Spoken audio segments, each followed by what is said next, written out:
James, how you doing today? I'm doing fantastic. How are you guys? Thank you for coming up. Welcome. Yeah. Yeah, thank you. You want to introduce yourself a little bit? Tell us who you are. Tell us how people might know you. Definitely. My name's James Werk. I've been streaming Destiny on Twitch for a couple years as a partner, and another year other than that. In addition to that, I love raids. I got started on Twitch by doing raids, really just broadcasting to my friends, and then tried to find other people to raid with, and went to LFG sites and dragged them in, and they started watching, and got to a point where I got more people that would join the raid from watching the stream instead of the LFG sites, and just kind of grew from there. So you started streaming LFG raids? Yeah, I never. Never man, that's awesome. Yeah. Did the people that you joined, did they know you were streaming? Yeah, I would tell them. I felt like it was like required for me to let them know that it was being broadcast. Yeah, sure. It would have been hilarious if you didn't, though. It would to a limit, and then like it can be. And then when that one guy starts to really let you know about like all his political opinions, and you're just like, I'm streaming, by the way. Hi, dude. How you doing? Tell you that. A little bit. What was the most interesting experience you ever had with an LFG raid on stream? Did you ever any like nightmares? LFG experience. Wow. My God, I've had so many LFG raids that were different. I've had more that were probably the non-LFG raids. Most interesting LFG raid. I think probably having a couple what we would call kindergartens, maybe younger guardians with a little higher pitched voices that thought they were being cool by using verbiage that we would not allow in normal society, and then you very quickly have to get them to realize that this is being streamed. Like, I'm held accountable for what you say on my stream. And when the N-bombs start flying, you have to get them out really quick. Yeah, I've had that a couple times on my stream. And it's like, man, no, we're not. Not going there. It's scary, right? You're bringing in someone who you don't know onto the stream, and it could go any direction. That's like one of my biggest fears, is bringing someone in, and I'm like, oh dear Lord, please go away. Eject. Like, if you bring somebody out of chat, though, they kind of know what's going on, right? They're like, aware. They're a part of like somebody straight off of LFG, man. That's like. You never know what you're gonna get there. Holy shit! It's like when people queue into like Overwatch placements and like just like bring like themselves or one person in there, and they're on comms and they stream that. I'm always like, my God, cool. Good luck. That is a landmine. Oh my God.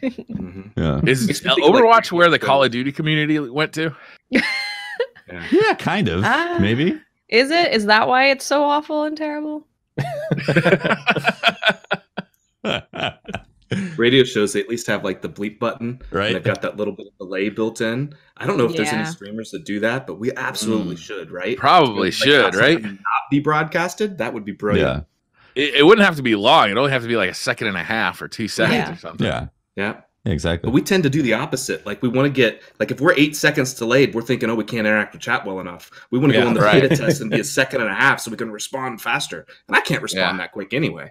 I don't know if or just have your chat on a delay. Right? Like, just their voices. Yeah, exactly. Oh man.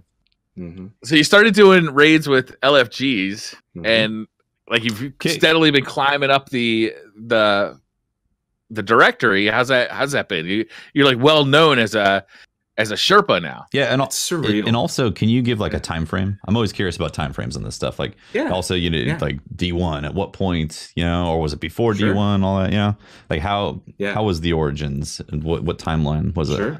Yeah. So I started streaming about 3 years ago, and it was initially as like a sword bearer in Crota.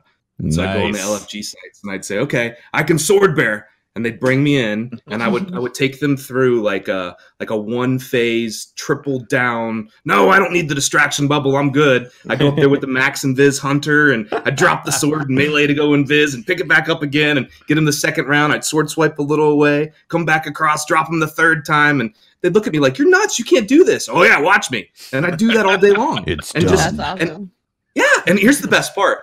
I was the worst sword bearer in the game. and I couldn't do it for my own fire team. So the only reason I started doing it was so that I could get better, so I wouldn't be embarrassed when I play with the guys in the evening. So, right? So you LFG'd yourself. Be embarrassed by streamers. Yeah, to pretend to be a sword bearer, to get better, to get practice, because my guys wouldn't let me do it. They're like, "You suck. I'm not going to let you sword bear." So let me practice, right? This makes sense, actually. That's really good. Yeah, it worked. So it went from that to King's Fall launching, and I just had a blast in King's Fall. And originally, the streams and the recording of the streams was really to have my friends show up and watch, right? So I'd be on PlayStation 4 in the family room, and the background behind me is like the kitchen, and my wife and kids like walking around and making dinner. I'm sitting on the couch. I eventually moved to a coffee table with like a laptop, and I'm sitting there with the background around, and I'd be doing King's Fall raids all day long, right? And I got known for my call-outs, having really on-point call-outs for all the different parts of King's Fall, either from up top on top of the Sisters Towers and doing the No Night Strat, or down below, and just absolutely loving doing the raids. Nice. And then eventually the community bought me an Xbox, and I started streaming on PlayStation and Xbox, and it just kind of snowballed. Are you still streaming on multiple? Are you still playing on multiple platforms? All three. All three. Nine characters. Platforms. 9 characters? I play on all 9 characters. And it is that's insanely time-consuming amount of time. That's 3 too many warlocks. I'm sorry. I'm going to need you to do this. I agree. Please tell me like streaming and playing the game is your job, because I can't imagine doing this plus anything else. Well, yeah. Well, I mean, being a father and a husband, and you know, that you can set it off to the side. That's not come on now. Yeah, I do this full time. Absolutely. All right. Yeah, that's awesome, man. James, before about last week, you messaged me about something that I was really interested in. It was the Children's Miracle Network.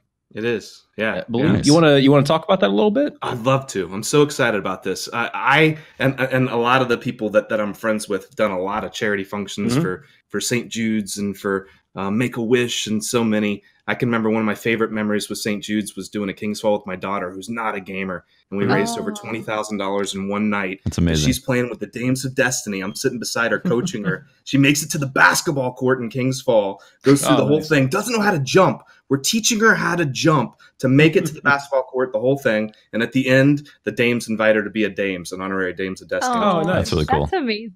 As a dad, that was so awesome. Because of that and some of the other charity streams we've done, we were invited by Children's Miracle Network to participate in these really cool charity functions. The next one's coming up at the end of February. February 22nd to the 24th is the actual live convention on the convention floor. And then they're going to have the lead-up streams coming up to it. And listen to this. We're going to have William Shatner, Captain Kirk, live at this convention, coming on stream, talking about his experiences with Children's Miracle Network, signing things to give away to the top donators. We got Tara Reid from Sharknado. We've got actors and actresses from Star Wars and Star Trek and Doctor Who. And Tara Reid all from these Sharknado. Yeah, it's amazing. It's amazing. We've done this. This is the third she loves one. that she's known as from Sharknado. From Sharknado, right? Honestly, if she sits beside me and I get to talk to Tara Reid, I want to know what it's like to take that chainsaw and hell yeah, you know, come out, like pierce the stomach of the shark and then come out, hell yeah. Exactly right. It's exciting. Exactly right. Yep. So we've got these 4-hour charity blocks that are going to be leading up to the event. And then we're going to have the live event there on the floor of the convention center where these celebrities are coming by and coming on screen and signing stuff and raising money for Children's Miracle Network. Really cool. And then we're going to hand it back over for streams throughout the night, where then it comes back live on the convention floor. Our goal is well over $100,000 this year for Children's Miracle Network, and we have spots available for all content creators. It doesn't matter if you're an artist, if you're a moderator, if you're a Twitch streamer, a YouTube streamer, Facebook gaming. It doesn't matter what you do, what's your podcaster. You help run a community. We've got a place for you to come in and help. That sounds awesome. I'd love to be a part of that. Yeah, that's really cool. That'd be awesome. We'd love to have you be a part. We could have DCP be a part of it. Yeah, that'd be great. That'd be really cool. Yeah, to have the whole group be a part of it. That'd be awesome. When is it? It's coming up the end of February. You said like February 22nd through the 24th of February is the actual time on the convention floor. And then we're looking at probably a 96-hour live stream to be back to back to back to back. But if we have enough people, we're willing to expand that out on either end, because the more people we get involved, the more money we can raise for the kids, the better. Awesome, man. Absolutely. Yeah, that sounds amazing. Yeah, that's really cool. I think that'd be cool if we could do something to help out with that. Cool. To have the whole DCP involved, I'd love that. Yeah, we'll talk after the show. Yeah, we'll get you in touch with Pope. Yeah, Pope is our manager. Producer. You know the guy that you already talked to like get on the show. We'll get you in touch with him. He figures out what the hell we're doing. Is it bad? I kind of picture Pope in a sexy little outfit with a whip, like that too. I mean, he's a man of That's only when things. he's dealing with Holtzman. Yeah, that's Holtz chat right there. That's the Sunday confessional with Holtz. I understand. Can that be a thing? Pat, you got to make that a thing. Is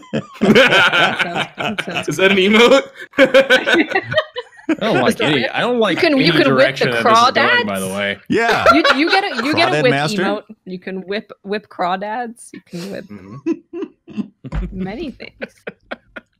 You can whip the new heart emote in chat, which is supposed to be you and Pope's butts together. So James, can you give me any type of interesting anything to segue away from this conversation?